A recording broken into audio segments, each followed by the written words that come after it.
तो सेवा तो हम करते हैं दो तरह के सर्विस। एक खुद के लिए, जब आप कहीं भी जॉब करते हैं, बिजनेस करते हैं, कुछ भी करते हैं, at the end of the day we serve, हम काम कर रहे हैं, सेवा कर रहे हैं। पर वो सेवा में एक भाव रहता है कि उससे कमाई होती है या जो भी होता है वो मेरे लिए, मेरे फैमिली के लिए हम करते हैं। ये एक तरह की सेवा जिसके बदले हमें कुछ मिलता है। दूसरी तरह की सेवा जिसको आप सेल्फलेस कहते हैं, आप दूसरों के लिए करते हैं, अपने या अपने फैमिली मेंबर्स के लिए नहीं। दूसरे मतलब वो कोई इंडिविजुअल भी हो सकता है, किसी की जरूरत है, नीडी है, किसी भी तरह की, उसको आप हेल्प करते हैं। या वो एक कलेक्टिव वेलबींग, बहुतों का भला होता है, या सोशल वेलबींग के लिए आप करते हैं। वो कोई एजुकेशनल हो, पढ़ाई लिखाई के मामले में हो, फाइनेंशियल हो, स्पिरिचुअल हो, कुछ लोगों का लाइफ का अपलिफ्ट करने के लिए हो, किसी भी तरीके से जब हम सोसाइटी के किसी ना किसी इंडिविजुअल को या एक कम्युनिटी को हेल्प करते हैं, वो सब सेल्फलेस सर्विस में आता है। सर्विस ध्यान रखिए हम करते रहते हैं, सेवा करते हैं, अपनी, अपने परिवार की, अपनी चीजों की हम करते हैं। या जहां भी आप काम करते हैं, ऑफिस में, कंपनी में, बिजनेस में, पॉलिटिक्स में आप सेवा करते हैं, पर वो सेवा सेल्फ के लिए होता है। तो दो तरह की सेवाएं हम करते ही रहते हैं। तो जो अपने लिए सेवा, वो तो उस पर चर्चा करने की जरूरत नहीं, वो तो वैसे ही हम करते रहते हैं, वो तो हमारे सरवाइव के लिए जरूरी है।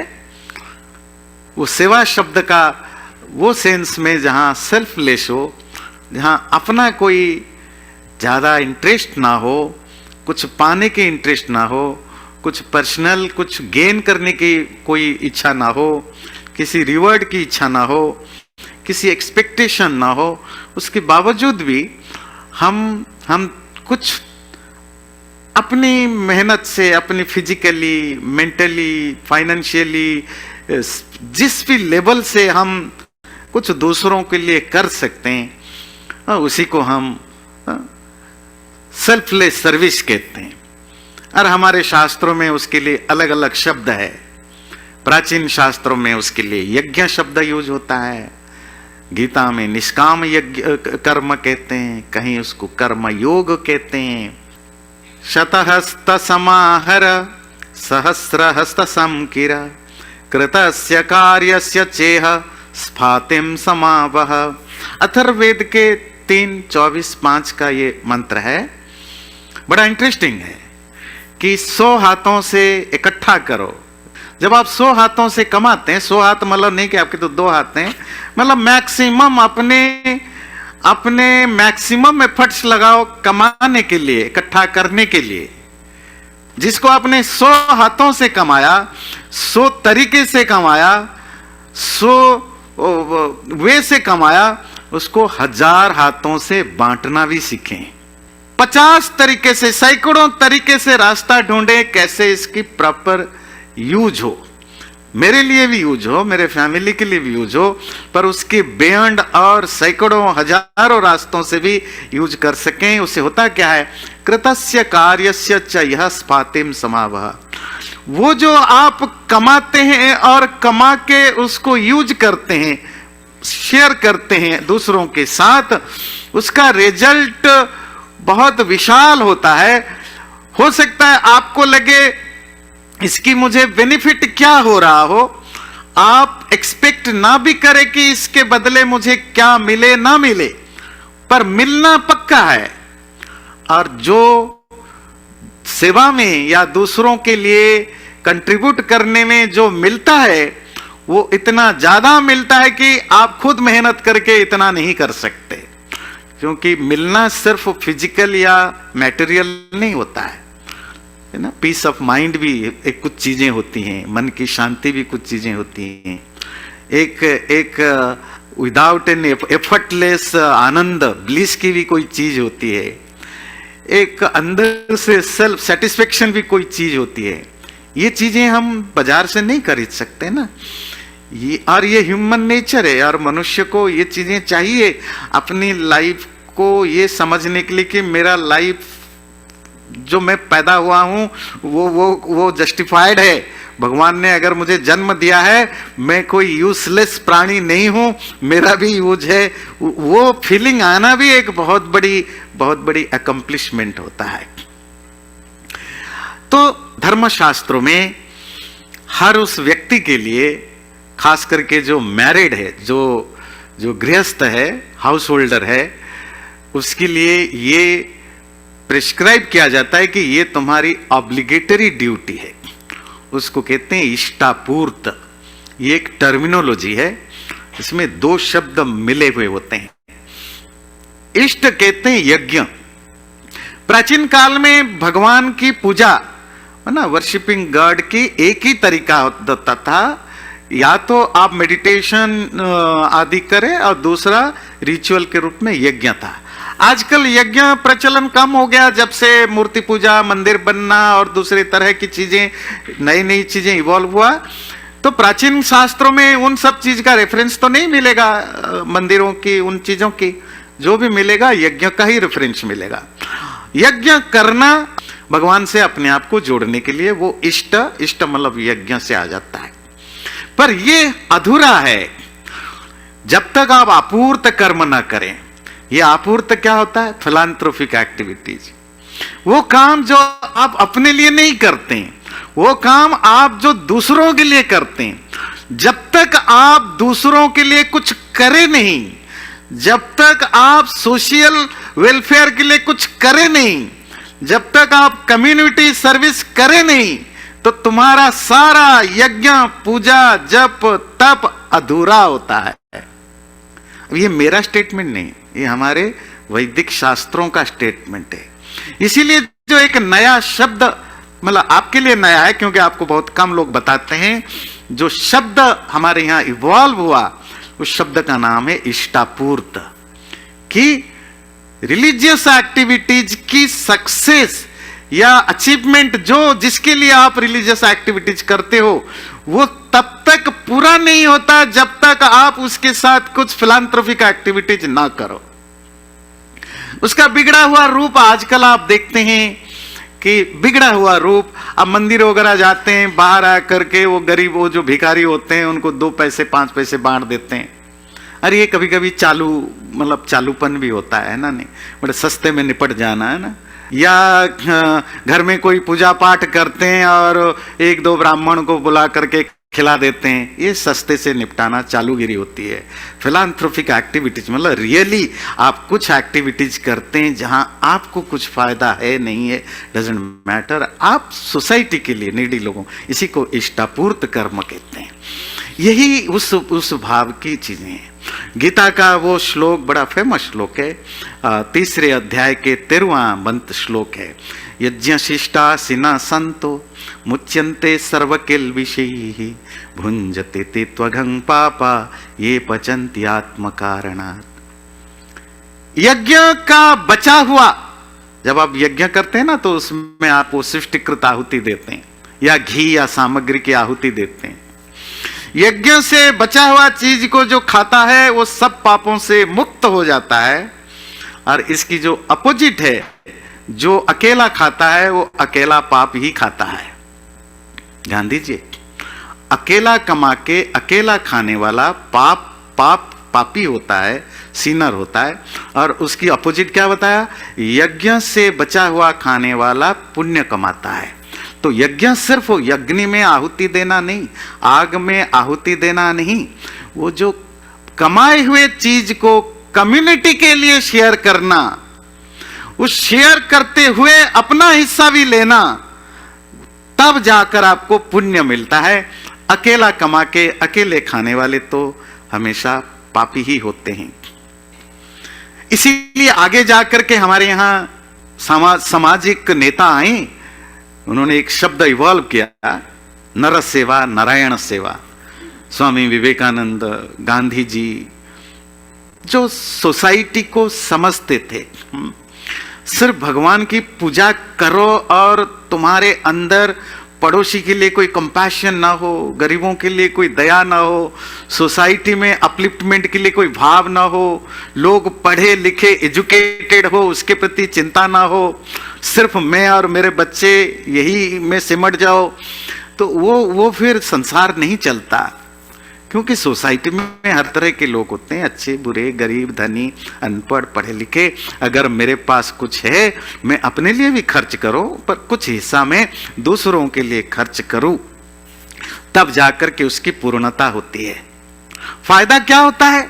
जब आप सेल्फलेस का मतलब होता है आप कोई सेल्फ इंटरेस्ट नहीं ढूंढ रहे हैं, उसमें कोई एक्सपेक्टेशन नहीं है, पर इट डजंट मीन कि वो सेल्फ, उसमें कोई फायदा नहीं होता है। आप चाहो ना चाहो, आप जीरो एक्सपेक्टेशन के साथ काम करो, पर आपको फायदा मिलेगा ही मिलेगा। आप किसी भी गरीब को लाइफ में किसी की भी हेल्प किया हो, जरूरी नहीं कि वही व्यक्ति जाकर आपको हेल्प करे। हमारे लाइफ में ऐसे सैकड़ों हजारों सिचुएशन आता है जहां हमें किसी दूसरे की हेल्प की जरूरत पड़ती है, और पता नहीं कहां से कोई रैंडम स्ट्रेंजर आ जाता है, आपको हेल्प कर जाता है। वो क्या चीज है? आपने जिस रैंडम व्यक्ति ने आपको हेल्प किया, वो तो आपने उसके लिए कुछ किया नहीं था, क्योंकि आप बहुतों के लिए कर रखे हो, तो कोई दूसरा आकर आपके लिए कर जाता है। भगवान के दरबार में किसी के लिए कोई कर्म करो और उसका रिजल्ट ना मिले, हो ही नहीं सकता। हाँ, पर हमारे एक्सपेक्टेशन के हिसाब से जिसके लिए किया वो मेरे लिए करे, वो कभी लॉ ऑफ नेचर नहीं है। नेचर का लॉ है कि अगर आप दूसरों के लिए करते हो, कोई ना कोई कहीं ना कहीं आपके लिए कर जाता है। दूसरा, जो सेल्फ सेटिस्फेक्शन है कि मेरा जीवन एक सेटिस्फाइड है क्योंकि मैंने कुछ कंट्रीब्यूट किया सोसाइटी को पॉजिटिवली। मेरे लाइफ होने का कुछ जस्टिफिकेशन है कि मैं धरती में पैदा हुआ। जरूरी नहीं कि आप पूरे दुनिया को बदल डालो, आप कोई भी व्यक्ति किसी दुनिया को बदल ही नहीं सकता, किसी ने नहीं किया। पर कृण्वन्तो विश्वमार्यम, सारे दुनिया को अच्छा बनाओ, शुरू होता है अपने आसपास से। मैं 4 आदमी का भला कर सकता हूं, 4 आदमी की करिए। मैं एक का कर सकता हूं, एक का करूं। किसी इंस्टीट्यूशन के द्वारा कर सकता हूं, एक इंस्टीट्यूशन में करूं। जितना मेरी एबिलिटी है, क्षमता है, मैं उतना करूं, उससे दुनिया आर्य बनता है, श्रेष्ठ बनता है। दूसरा, दूसरों के आशीर्वाद मिलता है, दूसरे लोगों की जो वेल विश है हमारे प्रति बनता है। तीसरा, भगवान की कृपा जरूर बनी रहती है। आप भगवान की पूजा करो न करो, पर भगवान की द्वारा बनाई गई चीजों को जब आप रिस्पेक्ट करते हैं, उनका ख्याल रखते हैं, तो ईश्वर की कृपा तो बनती है।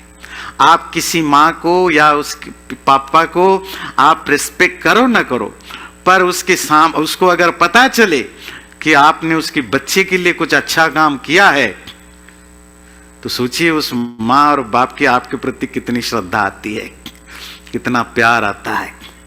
तो आप भगवान को मानो न मानो, पूजो न पूजो, पर उसके बच्चों के लिए अगर आप कुछ करते हो तो उसको भी तो उतनी खुशी होगी ना। बिल्कुल वैसे जैसे कोई माँ बाप को पता चले कि उसके बच्चे के लिए किसी ने बहुत कुछ किया है। हम सब उस ईश्वर की संतान हैं, तो परमात्मा की कृपा तो होती है। और दूसरा, एक बड़ा प्रैक्टिकल एक्सपीरियंस है, डे टू डे लाइफ पे एक्सपीरियंस है। कितने लोगों ने मुझे बताया है और आपको भी बताया होगा, सुने होंगे, कि जब से उन्होंने कुछ अच्छा काम करना शुरू किया, चैरिटी करना शुरू किया, दाना देना शुरू किया, भला शुरू किया, उनके लाइफ में भी कितने पॉजिटिव चेंज आते गए। जितना आप देते हैं, देने का मतलब सिर्फ फाइनेंशियल नहीं। अगर आप फाइनेंशियली अच्छा है तो आप फाइनेंशियली सपोर्ट करें, फिजिकली सपोर्ट करें, किसी भी रूप में, जिस रूप में आप सोसाइटी का कुछ कंट्रीब्यूट करते हैं। जब आप करते हैं, आपके लाइफ में मतलब मिरेकल घटता है, आपके लाइफ में ऐसी चेंजेस आते हैं जो आप कल्पना नहीं कर सकते, इतनी अच्छी चीजें घटता है। ऐसा कोई मैंने दानी व्यक्ति नहीं दिखा जिसका धन नहीं बढ़ता हो। ध्यान दीजिए, ऐसा कोई दानी व्यक्ति नहीं मिलेगा जो दान करता हो विदाउट एनी एक्सपेक्टेशन और उसके घर में धन ना बढ़ता हो। जो और लीडरशिप होती क्या है? दुनिया में जो नेचुरल लीडर हैं, वो जरूरी नहीं कि पॉलिटिकल लीडर हो। आपका घर का लीडर कौन बनता है? मां या बाप? कौन लीडर जो भी बने, या बड़ा भाई या बड़ी बहन, कौन लीडर? अपने आप लीडरशिप आ जाती है। आपके घर में जो सबसे ज्यादा सेल्फलेस कंट्रीब्यूट करता है, उस घर का मेंबर अपने आप उसी को ही अपना नेता मानने लग जाते हैं। अगर मां करती है तो मां के प्रति अपने आप श्रद्धा, बाप करता है तो बाप के प्रति, भाई करता है तो भाई के प्रति, बहन करता है तो बहन के प्रति। अगर कोई आपके घर में कुछ प्रॉब्लम में कोई दूसरा आकर के हेल्प करता है तो उसके प्रति। आपकी लीडरशिप नेचुरली डेवलप हो जाता है, जिसमें सेल्फलेस सर्विस देखते हैं। यही चीजें इंस्टीट्यूशंस में होता है, वही चीजें सोसाइटी में होता है। लीडर बनने का फर्स्ट एंड फॉरमोस्ट जो रूल है कि आप कितना सेल्फलेसली सर्व कर पाते हो, कितना बिना डिमांडिंग, बिना दिखाए आप काम कर पाते हो। इसी को हमारे यहां वैदिक वर्ड में, जो उसके लिए जो वैदिक वर्ड है लीडर के लिए, अग्नि, जो ऋग्वेद का पहला मंत्र है, अग्निमीळे पुरोहितम। मैं उस अग्नि की रिस्पेक्ट करता हूं व पूजा करता हूं, जो पुरोहित, जो सबका भला अपने सामने रखता है। वो अग्नि इस आग का नहीं, फायर के बारे में नहीं, अग्नि वहां लीडर के लिए यूज हुआ। अग्रणी भवती, जो आगे लीड करता है। तो बताया वो अग्रणी या अग्नि या लीडर, उसकी डेफिनेशन क्या है? तो महर्षि यास्क निरुक्त में लिखते हैं, अंगम नयति सन्नममाना, जो अपने आप को झुका के नीचे पड़े हुए लोगों को उठा लेता है, मतलब जो हमसे कमजोर हैं, जो उनको उठा लेता है, उसी को अग्रणी, अग्रणी कहते हैं। अग्रणी मतलब अग्नि, मतलब लीडर वही है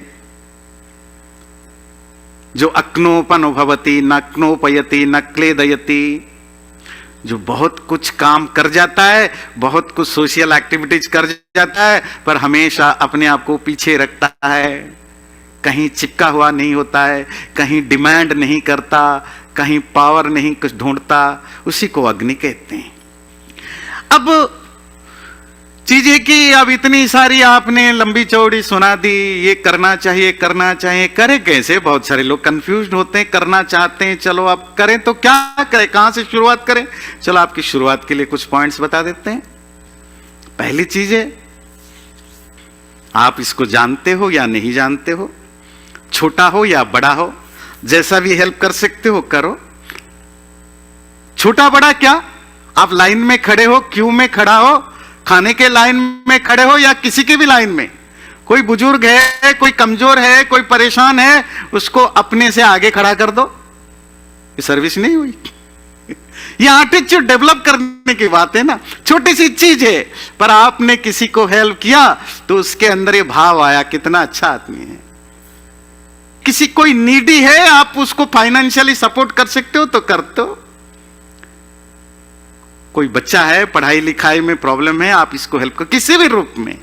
स्टार्टिंग आप कहीं से भी कर सकते हैं। कोई अपॉर्चुनिटी ना मिले तो डोंट वरी, आप बाहर निकलते हो, देखते हो पड़ोसी की कोई बुजुर्ग व्यक्ति ग्रोसरी का सामान लेकर आता है, उठा नहीं पाता या उठा नहीं पाती, आप दौड़ के जाते हैं, उसके बैग उठा के उसके घर में रख देते हैं। छोटी सी चीज है, स्टार्ट यहीं से कर सकते हैं ना। इसी तरह volunteer your time for a good cause. अगर आपके पास टाइम है, टाइम जो करने वाले हो तो टाइम निकाल लेते हैं, जो नहीं करने वाले वो हमेशा एक्सक्यूज देते रहते हैं। पर अगर आपके मन में मोटिवेशन बनता है कुछ करो, तो कुछ टाइम निकालें, कुछ सोशल सर्विस के लिए। कहां करें? किसी इंस्टीट्यूशन में जाकर सेवा करें, किसी मंदिर में करें, किसी रिलीजियस इंस्टीट्यूशन में करें, सोशल इंस्टीट्यूशन में करें, ऑर्फनेज में जाएं, ओल्ड एज में जाएं, मंदिर में जाएं, कहीं भी कोई लोकल ऑर्गेनाइजेशन में, जहां भी आप अपने आप कुछ सर्विस कर सकते हैं, छोटा मोटा जितना भी आप कर सकते हैं। इसी तरह अगर आपके लाइफ में सो स्मूथली चल रहा है, it's not that you did something, नहीं, आपके पीछे आपकी पति पत्नी, बच्चे, माँ बाप, आपकी कोवर्कर, फैमिली, आपकी वर्क प्लेस, इन सबका कंट्रीब्यूशन है। अगर आप शांत हो, शांति में हो, सब कुछ सही चल रहा है, बहुत लोगों की कंट्रीब्यूशन होती है।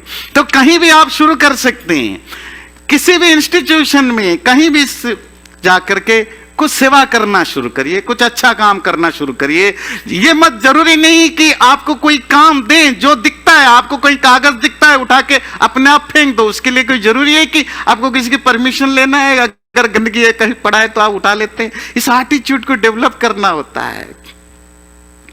सपोर्ट चैरिटी, तो रेगुलर डोनेशंस अगर आप कर सकते हैं तो कुछ डोनेशन करते रहिए, और रेगुलर करिए, मंथली करिए, वीकली करिए, ईयरली करिए, जैसा भी आप एक नियम बनाइए। मेरे कमाई का कुछ हिस्सा मैं डोनेशन के रूप में दूंगा, जिसको भी देना है, किसी ऑर्गेनाइजेशन को देना है, किसी इंडिविजुअल को देना है, या जिस भी रूप में मुझे कुछ अपनी कमाई का हिस्सा दूसरों की भलाई के लिए खर्च करना है। रेगुलर करिए। जहां आपको फाइनेंशियली लगे कि नहीं अब मेरी वो हालत नहीं है, मत दीजिए। कोई गिल्ट फीलिंग पालने की जरूरत नहीं कि मैं कुछ कर नहीं पा रहा हूं, पर अगर आप कर सकते हैं जरूर करिए। कहीं से भी शुरू करिए, आप अपने पड़ोस से ही शुरू कर सकते हैं। इसी तरह अपने फ्रेंड्स हो, फैमिली हो, लेट देम नो कि आप उनके लिए अवेलेबल हो।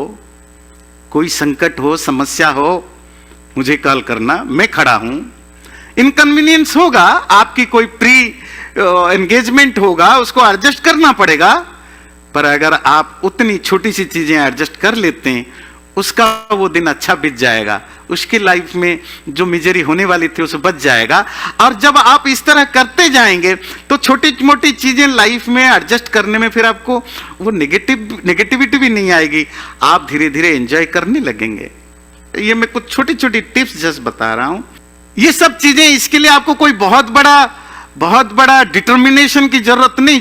कभी कभी बस सुनना भी बहुत बड़ा सर्विस होती है। कोई आपसे कुछ बताना चाहता है, अपनी फीलिंग हो, अपनी ग्रेवेंस हो, या अपनी लाइफ की कुछ अच्छी घटना या बुरी घटना, पेशेंसली सुनना।